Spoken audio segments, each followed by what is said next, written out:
World War III update. The chaos of the Anthropocene continues unfettered. Another country descends into civil war. This looks like a scene out of the movie Civil War, only it's not in the United States yet. This is in Venezuela.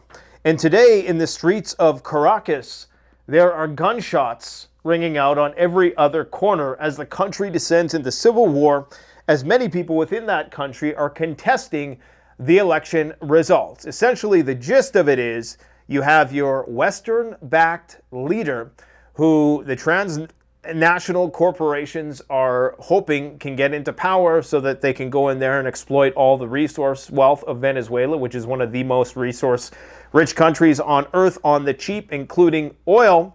And then you have Maduro, who is endorsed by Vladimir Putin, Xi Jinping, the Iranian regime, as well as many other Eastern-leaning, BRICS-leaning countries. So the dividing line between East and West has now been firmly drawn in the Southern Hemisphere, in South America as well. And what is happening here is very interesting, because let's think about this for a second. You have the world's largest oil producers embroiled in some sort of conflict, either domestic or some foreign entanglement. In the United States, for example, you have questions about pending civil unrest. If we do have another contested election, which of course we will. United States, the largest producer of oil in the world. You have Saudi Arabia, who is adjacent to Yemen, who, if they do partake in the conflict that is about to ensue in the Middle East, the Houthis have threatened to attack their oil infrastructure. You have Iran, one of the largest producers of oil in the world, or could be one of the largest producers of oil in the world, on the brink of war. You have Russia, who is having refineries attacked on a daily basis, and now you have Venezuela, okay? Arguably one of the jewels of South America in terms of its oil wealth, albeit not without a cost. It's a thicker crude, so that means that it requires more inputs in order to process. Regardless, the oil is there. You have all of these countries in some state of conflict, yet you have oil cratering in real terms, probably cheaper arguably than it's ever been when you really think about it. Now the question is, why? What sort of pending event could cause the price of oil to flatline? We've all been looking at this the wrong way. We've all been thinking to ourselves, well, if an oil war flares up in the Middle East, everything is going to go through the roof. That presumes the global trade is going to continue thereafter. What if global trade doesn't continue thereafter? Let's remember what happened during COVID, when the world essentially stopped. What happened to the price of oil? It went negative, okay? During these global crises, you can see the potential for the price of oil to go negative if there is no trade. Now, if there is a world war, is there going to be trade? That is the question. Are they pricing in a world war? Okay? Because when we think, okay, they're pricing in a world war, the price of oil should skyrocket. Should it not? Should oil not be more expensive? Yes and no. It depends on what the demand is on the other side of that equation. If it's a situation where countries are just not trading with one another in dollar terms, of course, because the petrodollar may not be a thing, if that type of war of that magnitude actually ensues, then is there going to be as much of a demand if we are in a state of war? And if every place is in martial law and nobody is shopping for the latest and greatest of anything? Is this what they're pricing in? I don't buy this whole idea that they're pricing in some sort of depression in the oil markets, yet at the same time, you are seeing the prices of the stock market and the S&P 500 rising like crazy. These two things just don't make sense. And if we're of the belief that Wall Street is behind the commodities market as much as they corner the stock market, then you would think that those two things would line up. Right now, the stock market is telling us that everything is great. Yet you look at the oil market, and that's saying maybe everything is not so great. Then you see the price of gold, which is through the roof. So this is telling us, okay, price of gold high, price of oil very low, stock market high.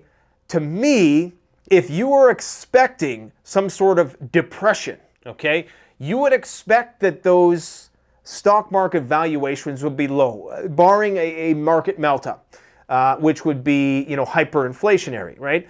You would expect that you would have low stock valuations. We don't see that. What do we see? And you'd expect that there would be a corresponding high oil price because demand would be expected to be much higher. But if you were expecting total worldwide chaos, you would see the stock market up because people are still in mania mode, right? And possible market melt-up, hyperinflation on the horizon. You'd see the price of oil cratering because this would be factoring in a collapse in trade, at least between East and West, okay? And likely you're not going to be producing all of the non-essential goods that really drive that price of oil upwards. What you're going to be producing is armaments. You're going to be producing essential commodities, metals, and food, and things that inputs into your agricultural system and your industry that you're going to need to fuel the war machine. So those things are not necessarily bullish for oil. So I'm really trying to think of this from a macro geopolitical point of view, because at this point in time, the chaos, if you're trying to factor in every single little thing that is going on in each one of these countries, it's just going to be like a game of whack-a-mole, and it's going to drive you completely nuts. I think what's happening in Venezuela right now is that you have the transnational, transatlanteans, if you will, in the West, trying to install their puppet government in the place of Maduro, who is not well liked in the country. And I'm not saying that they're good and they're free of corruption or anything like that.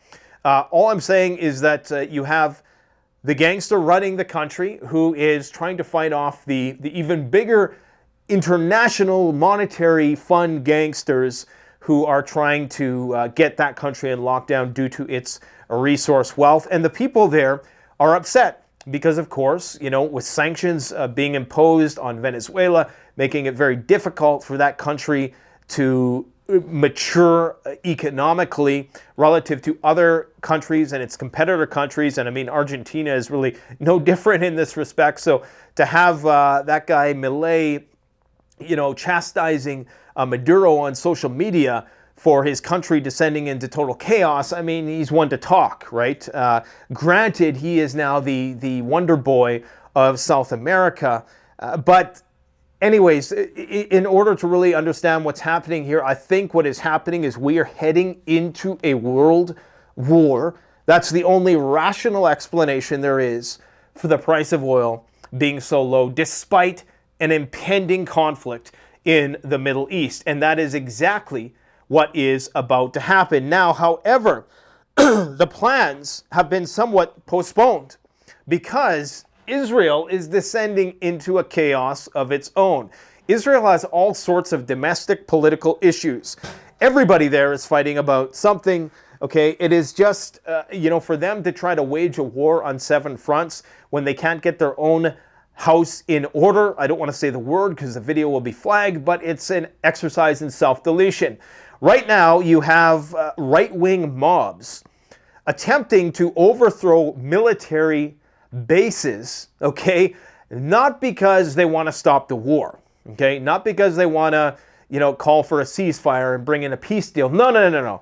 They are against the prosecution of Israeli soldiers who were convicted of, I believe, I can't say the word, but we'll just say rape and assault and possible murder of Palestinian prisoners, torture and murder of Palestinian prisoners, okay? They're protesting those guys being in jail. So they want them released. So if anything, these are the guys who want to go to all-out war Samson option on everybody in the region. So really, this is a battle between the hawks and the even more hawkish of hawks.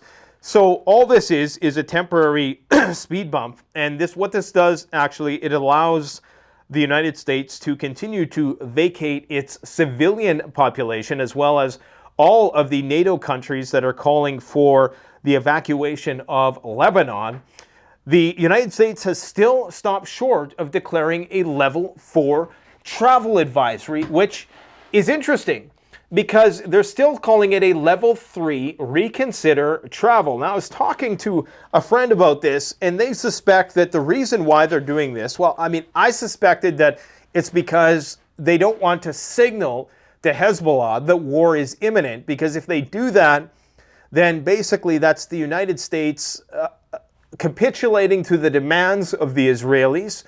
The Israelis want to bring the U.S. into a war. Okay, let's just get that straight right from the get-go. The Israelis cannot win this war by themselves. They have to find some way to bring the United States in. The United States will go to war for Israel if it comes down to it. The Israelis know this, but behind the scenes, allegedly, they're trying to get the Israelis to postpone this because they are not ready. Maybe it's due to the election.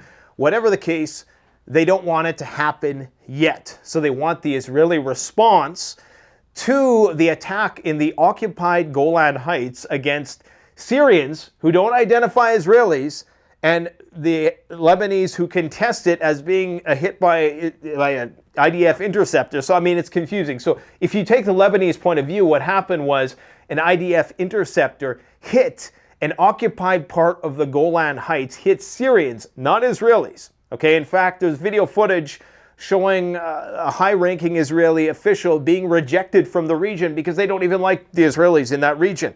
So Israel is trying to use this as their casus belli to go to war. Okay, so essentially what is happening here is the U.S. is saying, wait, slow down, we don't want this to go to all-out war, so your response has to be measured. However, many sources are indicating that there's an 80% likelihood that the response that the Israelis take is going to trigger a greater region-wide war. So according to Israel's Channel 14, their assessment is that Israel's response to the Majdal Shams attack, I'd probably mispronounce that, Majdal Shams attack, will likely lead to war with Hezbollah. And senior U.S. officials are trying to dissuade Israel from taking any sort of action which will provoke a region-wide war. Now, because the U.S. hasn't put in a level 4 travel advisory yet, they put in a level travel 4 advisory into countries where it's already in a full-blown state of war. The suspicion is that maybe they're not doing this because they want their people to be able to continue to move around undeterred. If they were to put in this level 4 travel advisory, not only would that be a catalyst to the conflict itself, because this would compel Hezbollah to preempt Israel's attack. I mean, think about it. If the United States declares level 4, everybody get out of the country immediately, Hezbollah is going to say, okay, we know an attack is imminent. We should preempt that attack. So this, in a way, is trying to allow Israel to maintain the initiative by not declaring a level 4. Because as soon as the United States turns that square to red, which is what they do on the State Department travel advisory map, any country you shouldn't go to turns to red. As soon as they do that, that means war is imminent. Okay, and I don't think they're going to do that now until you have the war actually start, until Israel initiates a response. And perhaps this could be political as well. There could be concerns that if they do issue a travel war for advisory before the Israelis attack, then that is going to somehow lend credence to the Lebanese point of view, in that they are the ones that are being aggressed against. But essentially, that's what's happening. We are going to see an Israeli response. It's very likely going to be harsh, as they say. However, I don't think it's still going to be calculated and targeted whereas it may not lead to an immediate outbreak of hostilities. Indeed, Hezbollah will have to respond in kind. Everything is being primed. The Israeli hospitals in the north are being primed. They're accepting volunteers. Hezbollah has went underground in the vast, cavernous and endless labyrinthian circuit of tunnels that exists under there, which make the Hamas tunnel system look like kindergarten. This is going to be a war unlike any other. And then, of course, you have the issue of all of the axis of resistance countries who are going to be meeting with the incumbent president of Iran. So he is going to be meeting in a virtual meeting with Hezbollah, the Palestinian Islamic Jihad, Hamas, Syrian resistance groups, paramilitaries from Iraq, and the Houthis. So you are potentially going to see, and this is Iran telegraphing, that they're getting ready to coordinate all of their assets in the region. The purpose of having or announcing that they're going to be having this virtual meeting is for the purpose of the Israelis and the United States to take notice that they could, if they wanted to, coordinate all of these attacks in a very strategic way. And in doing so, of course, that would easily overwhelm the Iron Dome. And in fact, it could potentially bring the whole region into a conflict. Even those countries, those oil-producing countries that are not directly involved, they too could be target, maybe not militarily, but their critical infrastructure, their oil infrastructure will be targeted by Iran's proxies if they partake in any way, shape, or form. So right now, you have some interesting things developing. Here's exactly, if you want to know what's going on, this is the map. So this is Israel down here. This is Lebanon, okay? Israel has called for Hezbollah to move beyond the Litani River because, according to some people, according to Israel, they claim that Lebanon is shelling, and if they can get them behind this river, it creates kind of a demilitarized zone, and then, you know, they don't have to worry about having their northern territories, some of them occupied, of course, shelled. Hezbollah has not agreed to this at all. In fact, one of the Lebanese foreign ministers, and if you don't know anything about this region, and I'm by no means an expert, the Lebanese government is different from Hezbollah. So the Lebanese government, there's actually a U.S. embassy there. Okay, they have amicable relations with the West, more or less, but they really don't control things militarily. So the Lebanese foreign minister has said that Hezbollah is willing to give up this territory. And that, in fact, was taken back and retracted as fake news. Because, of course, Hezbollah will never give up this territory, especially the river that some people claim Israel wants for its own use, because this is a very water-scarce region. Israel is not a huge producer of energy, so it's not like they can just desalinate a limitless amount of water without cost. So the Lebanese foreign minister is claiming that the response from the Israelis is going to be limited and is not going to trigger a region-wide war. But it all essentially boils down to this. So ultimately, when you have the Israeli forces mobilizing in the north, they're getting ready to try to take this territory. Now, God only knows how many tunnels are underneath this territory. I mean, this is a territory that is much bigger than the Gaza Strip. I mean, and this is, of course, just the tip of Lebanon. And, of course, the Lebanese paramilitary groups are far more advanced and more organized and have more sophisticated technology, which will definitely, although not peer-to-peer, and although they don't have the high technology that the Israelis have been given from the Americans, they still are going to put up a much bigger fight. And then, of course, you have all the proxies within the region that will be concurrently activated and synchronize their attacks against Israel, which will likely overwhelm the system, which, of course, will bring the United States into the war. And that, of course, is going to lead to a much bigger world war for reasons that we'll try to connect the dots in just a moment.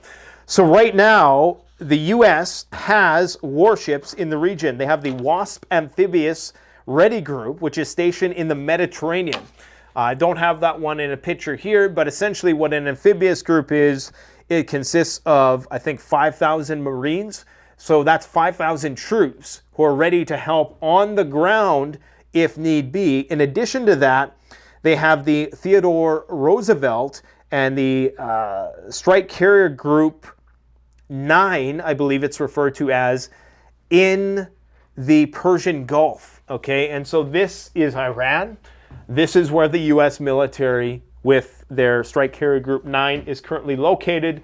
This is the Strait of Hormuz.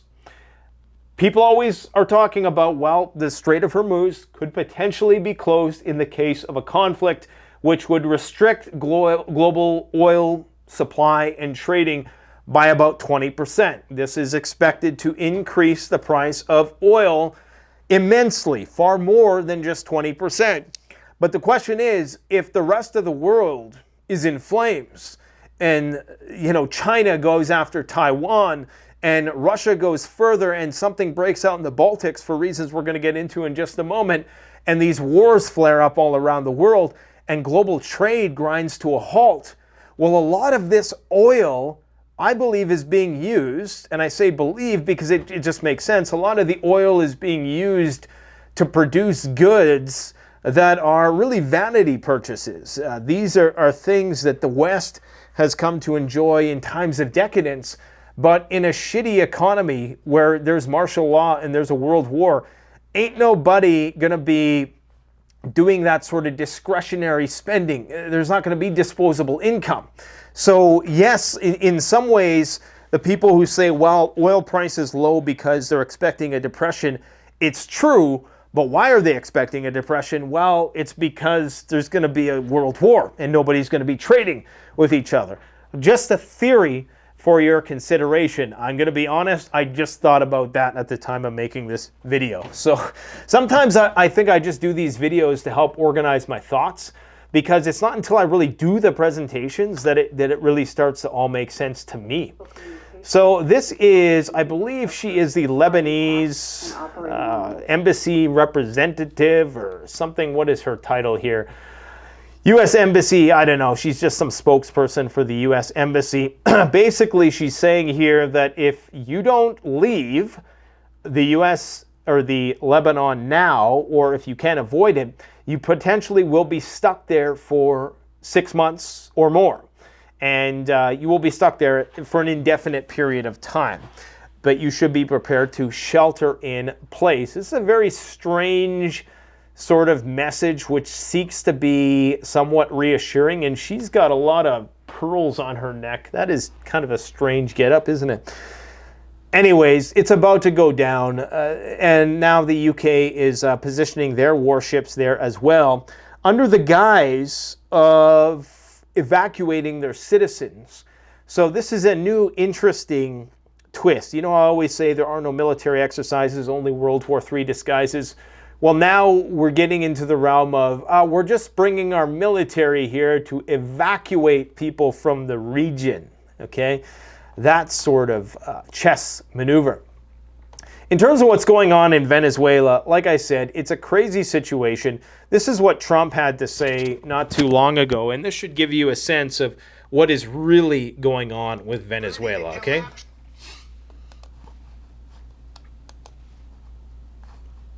We would have taken it over, we would have gotten all that oil. Yeah, let me see here. Let me see if I can get that volume up a little bit. But now we're buying oil from Venezuela, so we're making...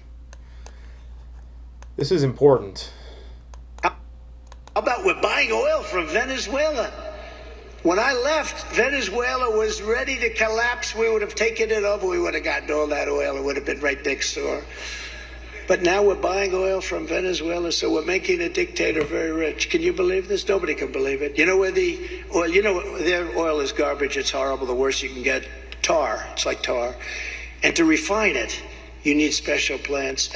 And he's right. You do need special plants, and you need a lot of input chemicals. I believe, in fact, one of the inputs is light crude. you have to get light crude in order to process the heavy crude, which is why, the Venezuela oil reserve quote, an estimate, is somewhat misleading because you need so much in order to process that. It's not just like they have 260 billion barrels of oil in the ground. Of course, we know that only 60% of stated reserves are actually able to be retrieved. So really they got about 130, 150 billion barrels of oil which can be retrieved.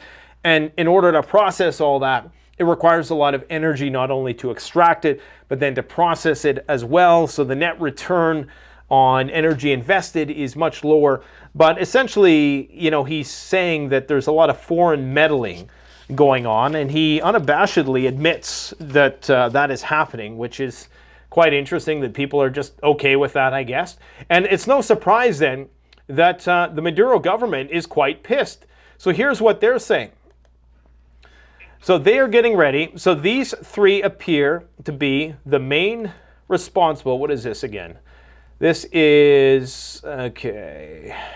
The Attorney General of Venezuela has been directed by Socialist President Nicolas Maduro to begin a criminal prosecution of his political opponents. So they think that there's some sort of collusion with foreign governments, and they're getting ready to try to take them to court, utilizing some kind of lawfare. But I think this thing could quickly spiral out of control within the next 24 to 48 hours. We could see an actual military overthrow of the Maduro government, quite possibly. It's such a fluid situation. Maduro is blaming Elon Musk as spreading disinformation because, of course, when these events happen, the social media hysteria that ensues has the effect of riling people up in the country even more. So Maduro is accusing Elon Musk of fomenting this unrest in his country. And to his credit, Elon Musk did tweet this out. He tweeted out that armed communist Maduro gangs, collectivos, are now storming polling stations. And they're showing this video, which appears to show a guy, hoisting a box of, a ballot box onto his shoulders. Well, it turns out that this was false, okay? That these thieves are stealing air conditioners, and a woman in the video can be heard saying so, which doesn't necessarily speak to how good things are going economically in your country, but it's different than what Elon Musk was insinuating what it was. And that wasn't the only post that Musk made an error, that his own community note system, which I will say is a testament to the integrity of community notes, that it will even correct the owner of the company, who clearly has his own agenda. So there are several instances of this where this type of disinformation is being churned out at a rapid rate, and all of this is being seen by the people on the ground who are engaging in these gunfights in Caracas, being egged on by the West to go all the way to put this country into total chaos, okay? So that is what's going on right there right now. I can't show a lot of the videos because I'm sure you can go and find them, because I don't want the video to get flagged. But they're cheering because there's scenes of Hugo Chavez statues being torn down. Now remember, Hugo Chavez at his peak his popularity was as high as Vladimir Putin was in Russia in the 80s, okay? But then, of course, it started to dwindle towards the end of his leadership.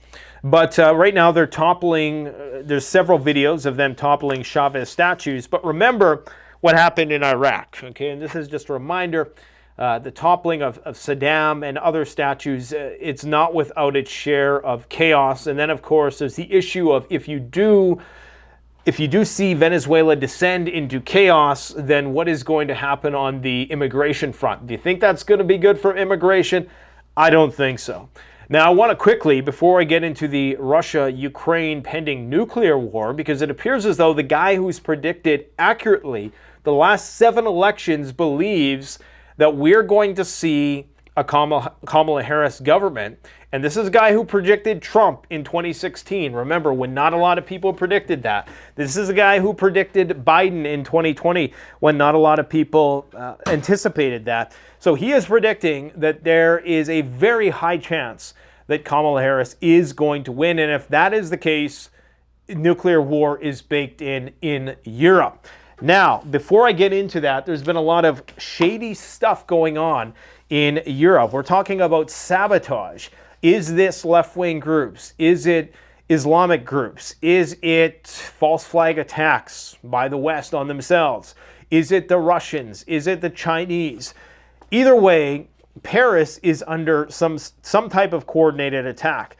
Because, of course, I reported on the blackout that happened just the other day during the Olympics, which is something that typically doesn't happen. It was only for like an hour and a half, and I think it was at night, so not a lot of people noticed possibly, but regardless, that's pretty major. You have the rail systems that have been attacked, which of course has caused a lot of detriment to their transportation system. Now they have fiber optic networks that were sabotaged in 6 parts of France, targeting the French telecommunications sector. So you have all these coordinated attacks. You have the Germany BASF plant, which is the largest plant, and I believe it's the largest company in Germany. They had an explosion at one of their facilities.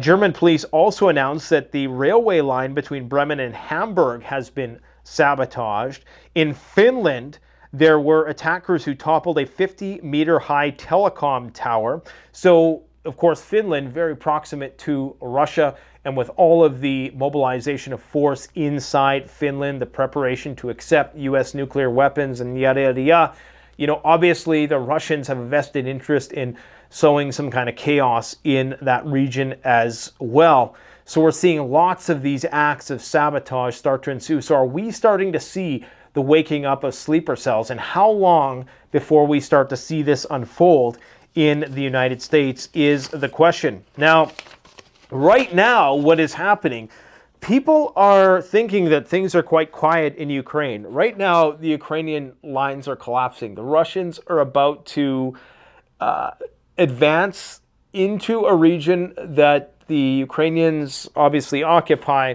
but is a primary transport corridor for Ukraine's military initiatives.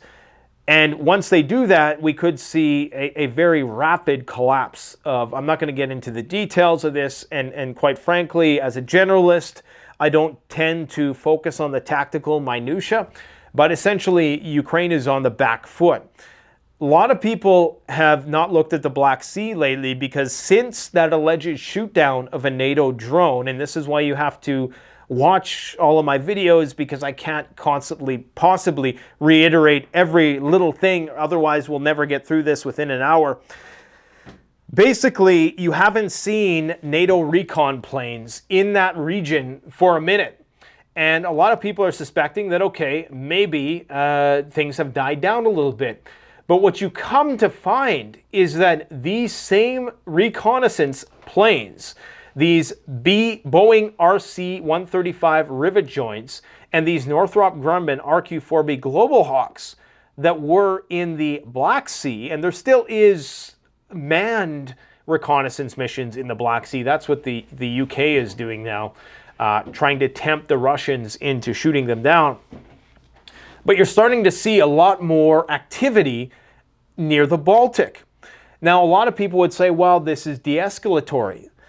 But I thought about it for a second. And what you have right now is Ukraine continuing to target deep inside Russia. Get a load of this. This is the Olyena Air Base. Look how far that is. Ukraine, Kiev is all the way down here. Moscow is what? I can't remember, is it 600 kilometers? I mean, they were going to St. Petersburg before, which is right around here, I believe. And to go all the way to here is incredible. You know, to have that kind of range for a drone strike is incredible, which means one or two things. It means that either they have advanced drone technology, or they're shooting them from maybe in the Baltic Sea somewhere. I think that is probably a realistic estimation. And what's happening right now is you're seeing this increased amount of NATO reconnaissance activity. Now, they're not just targeting any old oil refineries or anything like that. They are actually targeting strategic bombers, nuclear-capable bombers. They claim to have successfully targeted a strategic bomber in Olyenya Air Base. Okay, and remember, Finland, Sweden have now granted the U.S. military access to most of their bases. They have their F-35s put in the bunkers. They're getting the nuclear weapons soon, regardless of what anybody says. That's what's going to happen. And of course, there's troops along the border, and the border between Finland and Russia has been closed for some time. So you're seeing Finland acts of sabotage inside that country, and now Russia's nuclear triad being attacked at Olyenya Air Base, and they're blaming it on the Ukrainians, or the Ukrainians stupidly are taking credit for this. I don't know why you'd want to take credit. I mean, I guess they have to, right? Otherwise, the Russians would try to blame NATO, and then we'd be in imminent World War III. But essentially, this is escalatory, because instead of, focusing on Crimea now, they've said, okay, we're actually going to escalate. We now have look at this. So this is the flight path of the River-Join. This is around Finland. So this is around this region here. So this Olyenya Air Base, okay, that's where that rivet joint was flying. And then that base was targeting one of their nuclear-capable bombers, okay? So you can't tell me that's a coincidence. And then, of course, here in, I believe this is Latvia, you have this RQ-4B Global Hawk doing its thing. So what purpose would that possibly serve? So the Russians have to be thinking that this is escalatory. The Russians are under no illusions about Trump.